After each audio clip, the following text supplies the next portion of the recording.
Today the next topic is electric field lines.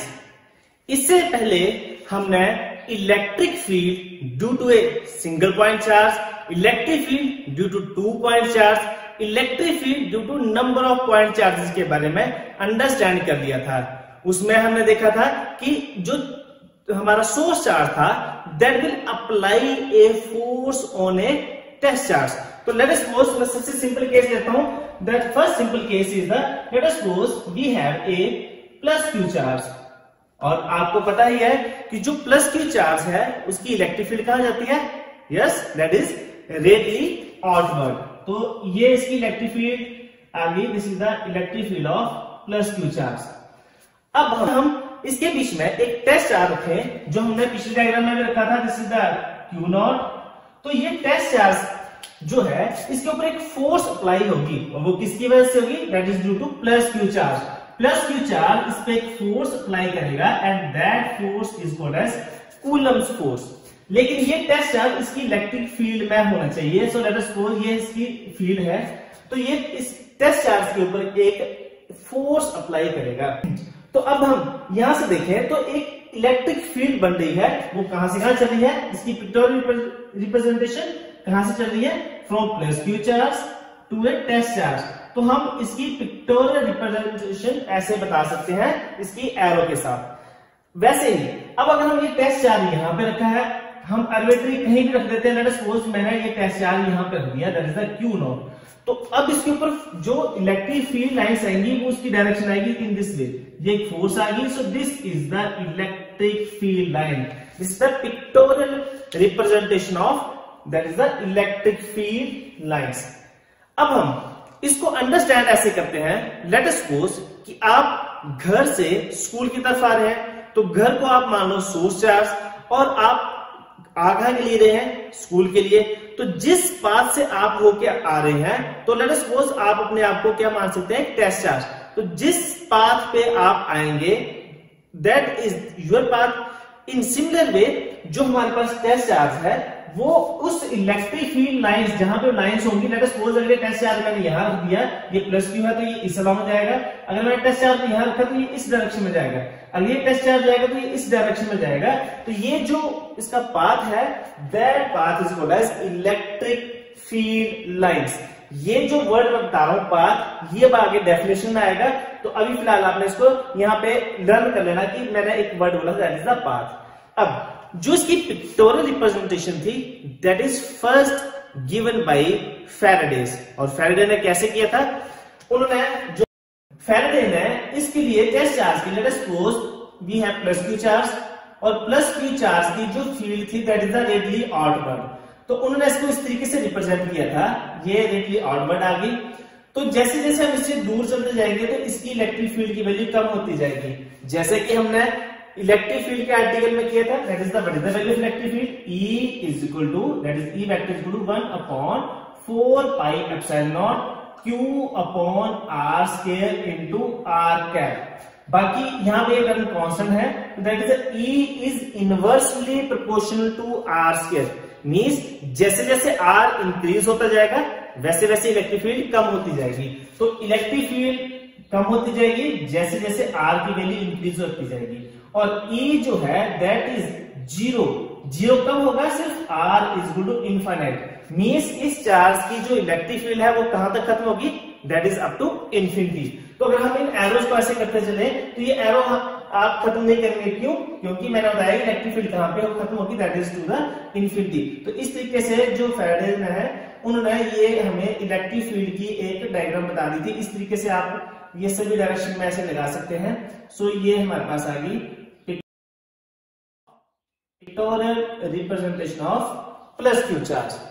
लेकिन धीरे धीरे इसमें इंप्रूवमेंट होती गई, और हमें इसके बाद जो अब जो डायग्राम हम बनाते हैं that is the for plus Q charge.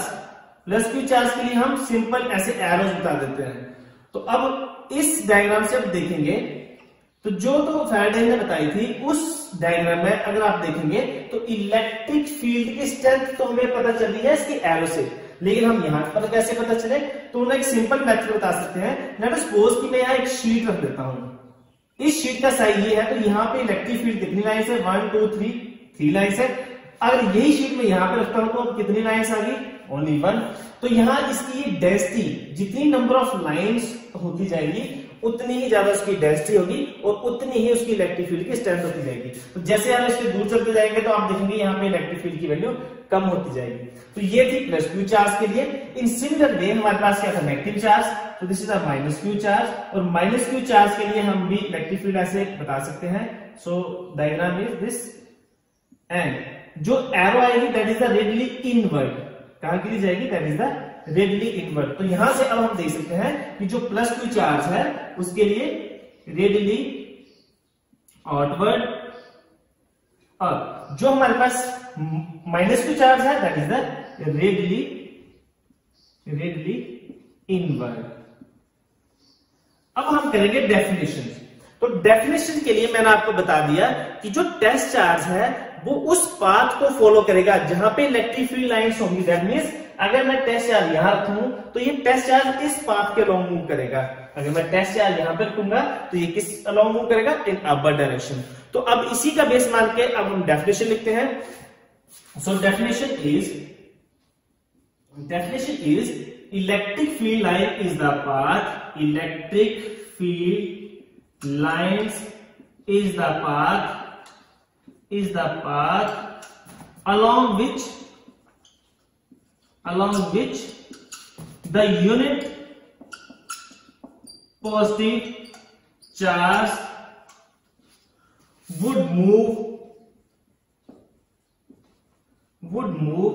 if it is free to do so. What is the definition? Electric field is the path, वो पाथ है जहां पर जो टेस्ट चार्ज है दैट विल मूव, उसको अगर हम फ्री छोड़ दें, अगर हम इसको यहां पे फ्री छोड़ेंगे तो ये इस अलोंग जाएगा। लेट अस सपोज अगर मैं यहां पे इसके लिए लेट अस सपोज यहां पे मैं लेट अस सपोज अगर मैं टेस्ट चार्ज को यहां पे रखूंगा तो इसकी जो पाथ आएगा इस डायरेक्शन में, अगर टेस्ट चार्ज को यहां पे रखूंगा तो इसका पाथ आएगा इस डायरेक्शन में। सो this is the electric field lines की डेफिनेशंस। अब इसके बाद हम करेंगे that is the property. Next, properties of electric field line। तो जो सबसे फर्स्ट प्रॉपर्टी है that is the it start from, that is electric field line that start from positive charge, positive charge से स्टार्ट होगी and eight negative charge. जैसे कि हमें पता है कि जो प्लस क्यू चार्ज है उसकी इलेक्ट्रिक फील्ड कहां जाती है, that is the radially outward, और जो माइनस क्यू चार्ज है उसकी क्या जाती है, that is the radially inward. तो जो ये इलेक्ट्रिक फील्ड है अगर हम इन लाइंस को ज्वाइन कर दें तो आप देखेंगे ये स्टार्ट कहां से हो रही है, this start from plus charge and end at negative charge. So this is the first property, that is the electric field lines that start from positive charge and end at negative charge. Property number 2 is that electric field lines are the imaginary line. Imaginary lines ये real नहीं है, लेकिन जैसे ही हम इसको pictorial representation दे देंगे तो ये क्या होगा, that will convert into real. लेकिन these are the imaginary line. जैसा कि आपने कूलम लॉ में जैसे मैंने जब एक्सपेरिमेंट किया था तो वो बैलून मेरे यहाँ पे अट्रैक्ट हो गया था, लेकिन वो उसके बीच में हमें लाइंस दिखाई नहीं दे रही थी, तो that lines are the imaginary line. So this is the second property. And third property is the tangent at any point on electric field lines gives the direction of electric field। Tangent जो है वो electric field line के ऊपर क्या करेगा, एक tangent draw करेगा। और हमने बोला था कि जो इमेजिनरी जो हमारे पास इलेक्ट्रिक फील्ड लाइंस है वो क्या होती है, आइदर स्ट्रेट और curve. Late us suppose this is the electric field lines. तो जब हम इस पॉइंट पे अगर इसकी डायरेक्शन निकालना चाहेंगे तो हमें क्या करना पड़ेगा, इसके ऊपर एक टेंजेंट ड्रॉ करना पड़ेगा। लेट अस सपोज इसके ऊपर जो टेंजेंट की वैल्यू है ये इस डायरेक्शन है, तो ये इलेक्ट्रिक फील्ड की डायरेक्शन बता रहा है। तो इस पॉइंट पे इलेक्ट्रिक फील्ड कहां जा रही है, इन दिस डायरेक्शन। और अगर यही पॉइंट अगर मैं यहाँ पे कंसीडर कर लूं तो इस पॉइंट पे अगर हम टेंजेंट ड्रॉ करें तो इस पॉइंट पे जो इलेक्ट्रिक फील्ड की डायरेक्शन है वो किस डायरेक्शन में, this is in this way. और सिमिलरली अगर हम ये पॉइंट यहाँ कंसीडर कर रहे हैं तो इलेक्ट्रिक फील्ड की जो वैल्यू आएगी वो जाएगी downward. So tangent at any point gives the value of electric field. And इसके नेक्स्ट जो प्रॉपर्टी है, that property is most important, क्योंकि एचपी बोर्ड में ये मैक्सिमम टाइम क्वेश्चन आया हुआ है, that is the no two electric field lines can cross each other। जो दो इलेक्ट्रिक फील्ड लाइंस हैं वो क्या करती हैं, वो क्रॉस नहीं करती हैं। अब इसके लिए हम कैसे अंडरस्टैंड करें, लेट अस सपोज हमारे पास दो इलेक्ट्रिक फील्ड लाइंस है, this is the first electric field, this is the E1 and this is the second electric field, this is the E2। अब ये एक इनका पॉइंट ऑफ इंटरसेक्शन आ गया है। तो हमने अभी इससे पहले अंडरस्टैंड कर लिया है कि टेंजेंट किसी पॉइंट पे इलेक्ट्रिक फील्ड की डायरेक्शन बताएगा। तो इस पॉइंट पे इस इलेक्ट्रिक फील्ड की डायरेक्शन किस डायरेक्शन में है, in this direction, this is the direction of किसकी है, E1। सिमिलरली इसी पॉइंट पे इसकी जो इलेक्ट्रिक फील्ड की डायरेक्शन है वो इस डायरेक्शन में है, सो this is the direction of किसकी है, डायरेक्शन ऑफ E2। एक पॉइंट के ऊपर दो इलेक्ट्रिक फील्ड की क्या वैल्यू आ रही है, यहां पे आप देखेंगे कि एक पॉइंट पे दो डायरेक्शन आ रही हैं, लेकिन अभी हमने इससे पहले क्या किया था कि tangent at any point gives the direction, एक ही डायरेक्शन आनी चाहिए, लेकिन यहां पे क्या है, टू डायरेक्शन। तो हम इसका आंसर क्या लिखेंगे, because at the point of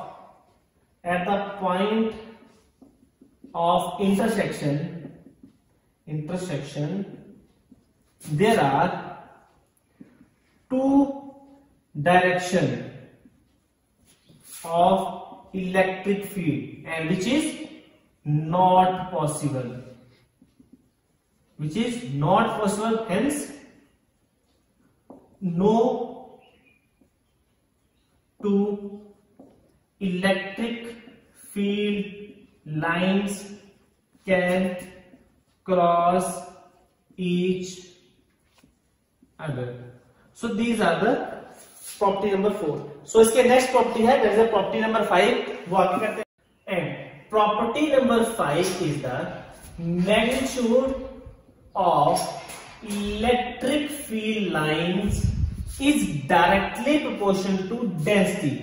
अब density क्या है, अब हम इसको दो फॉर्म में लेटर सपोज कर देते हैं कि हमारे पास यहाँ पे क्या था, सोर्स चार्ज, ये हमारे पास सोर्स चार्ज है, तो इसकी इलेक्ट्रिक फील्ड कहां थी, दैट इज द रेडियली ऑडवर्ड। तो अब देखेंगे अगर ये जो लाइंस जा रही है ये इस तरीके से जाना शुरू करेंगे, इस तरीके से अगर ये नंबर ऑफ लाइंस आ जाएंगी, these are the number of lines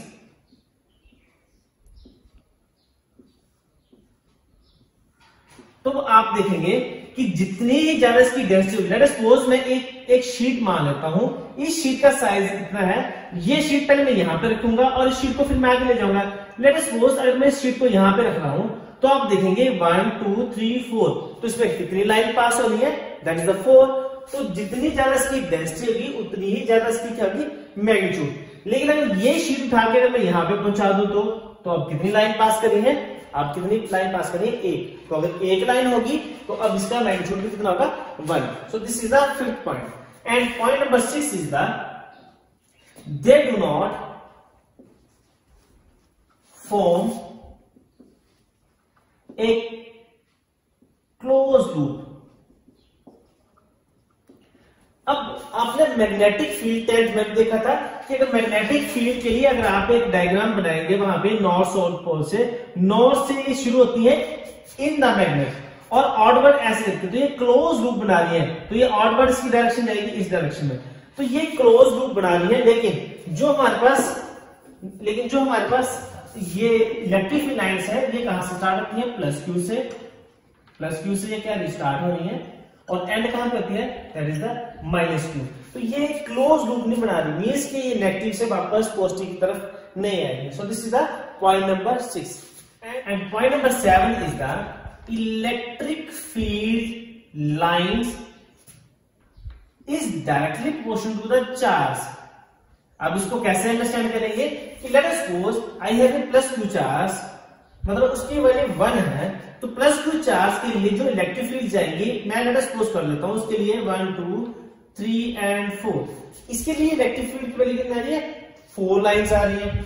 अगर लेट अस सपोज अगर 2q चार्ज होता प्लस 2q चार्ज होता, तो यहाँ पे देखो अगर इसके लिए 1 थी तो इसके लिए मैंने 4 लगाई, तो अगर 2 होंगी तो कितनी आ जाएगी, दिस इज द 1 2 3 4, ये तो 1 के लिए थी, लेकिन 2q चार्ज के लिए कितनी आ जाएगी, इसकी डबल 2 3 4 एंड दिस इज 8, सो 1 2 3 4 5 6 7 8, इसके लिए 4 आ रही थी, इसके लिए 1 के लिए, मतलब इलेक्ट्रिक फील्ड लाइंस किससे रिप्रेजेंट होंगी, that is directly proportional to the magnitude of the charge, lines that is represented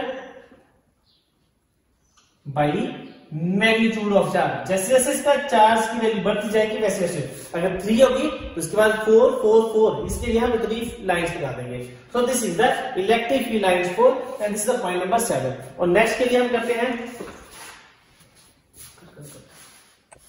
and next point that is the point number 8 is the, let us suppose we have 2 plus charge.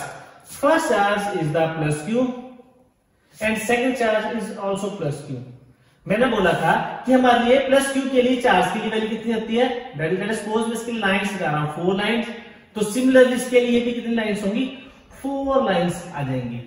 लेकिन ये क्या करती हैं, जैसे जैसे electric field दोनों के आपस में आती जाएगी तो इसके ऊपर एक लेटरल प्रेशर करेंगे, जिससे कि क्या करेगा, एक रिपल्शन फोर्स एक्सर्ट करेगा। लेट अस सपोज अगर यही इलेक्ट्रिक फील्ड लाइंस की वैल्यू को मैं इंक्रीज कर दूं तो ये सभी डायरेक्शन में इंक्रीज होगी।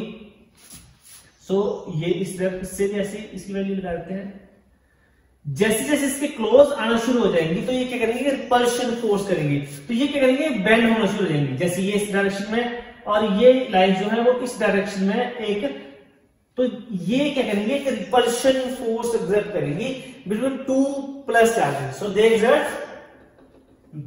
exert lateral pressure between 2 like charges to represent the force of repulsion between 2 same charges. Similarly हम नेगेटिवली करेंगे। And next point, and point number 9 is the they contract, वो कॉन्ट्रैक्ट हो जाएंगी length wise, they contract length wise between 2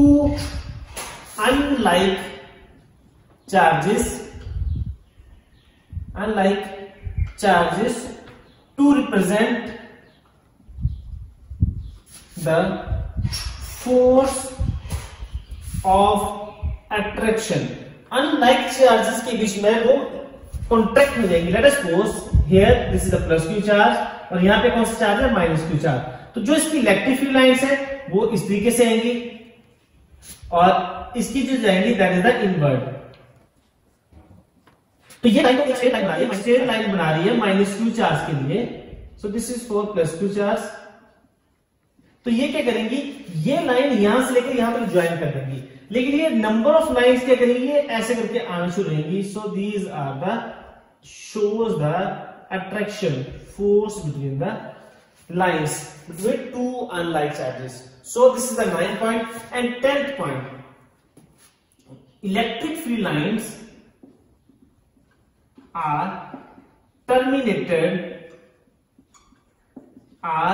terminated at infinity. जो electric field lines है वो कहां पे एंड होगी, जो हम फर्स्ट डायग्राम बनाई थी। Late us suppose this is the plus Q charge और प्लस क्यू चार्ज के लिए हमने इलेक्ट्रिक फील्ड की जो रिप्रेजेंटेशन ऐसे करके की थी। धीरे धीरे ये हम कम करते जा रहे थे, लेकिन ये कहां पे कम होगी, दैट इज एट इंफिनिटी। हम इसको कहेंगी, हम एंड नहीं कर सकते। तो ये इलेक्ट्रिक फील्ड लाइंस की वैल्यू कम होती जाएगी जैसे जैसे इसकी डेंसिटी, दूसरे मेथड से हम देख सकते हैं कि जितने जितने हम इससे क्लोज रहेंगे डेंसिटी ज्यादा है तो इलेक्ट्रिक फील्ड की वैल्यू भी ज्यादा, लेकिन जैसे जैसे दूर चलते जाएंगे तो डेंसिटी भी कम होती जाएगी और इलेक्ट्रिक फील्ड की वैल्यू भी कम होती जाएगी। सो this is the 10th point. So next is the end point number 11 is the uniform electric fields are represented by parallel,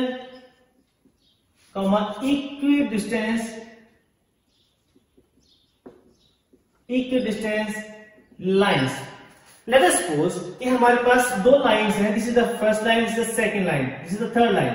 अगर ये इलेक्ट्रिक फील्ड लाइंस आपस में पैरेलल है तो that means they are uniform electric field. या फिर हम ये बोल सकते हैं कि इनके बीच में जितना डिस्टेंस यहां से लेकर यहां तक है, इतना ही डिस्टेंस यहां से लेकर यहां तक है। So these lines are called as uniform electric field and non uniform electric field are not parallel lines. वो पैरेलल लाइंस नहीं होंगी और ना ही वो इक्विडिस्टेंस होगी। लेट अस सपोज हमारे पास एक कोई चार्ज है, तो चार्ज की electric field that is the plus Q charge है, तो इसकी इलेक्ट्रिक फील्ड कहां जाएगी, that is the radially outward. तो अब आप देखेंगे कि यहाँ इन दोनों के बीच में जो इलेक्ट्रिक फील्ड है वो यहाँ और यहाँ के distance that are not equal. यहाँ डिस्टेंस इसका कम है, जहां पे इसका ज्यादा है। तो that means these are non uniform electric field. And next point is the point number 12, they do not pass through conductor. ये कंडक्टर के बीच में पास नहीं करती है। इसके लिए इसके नेक्स्ट आर्टिकल आएंगे, वो आप वहां पे हम इसको प्रूव कर देंगे कि that electric field doesn't pass through a conductor. Point number 13 is they pass through insulator. या तो हम इनको इंसुलेटर बोलेंगे या हम बोलेंगे डाइलेक्ट्रिक्स। ये भी हम नेक्स्ट इसमें देखेंगे। And 14th point is electric field lines are perpendicular to the charge। वो जो चार्ज होगा आइदर प्लस पॉजिटिव चार्ज या फिर नेगेटिव चार्ज, उनके क्या होगा, perpendicular. Late us suppose this is a plus charge, तो जो इसकी इलेक्ट्रिक फील्ड होगी वो बिल्कुल इसके परपेंडिकुलर। यहां बोलेंगे आप परपेंडिकुलर का है, इसके बिल्कुल परपेंडिकुलर जो फील्ड आएगी that is the electric field. In similar case point number 15, electric field lines are perpendicular to the surface. अब ये सरफेस कौन सा है, दैट इज द कंडक्टर।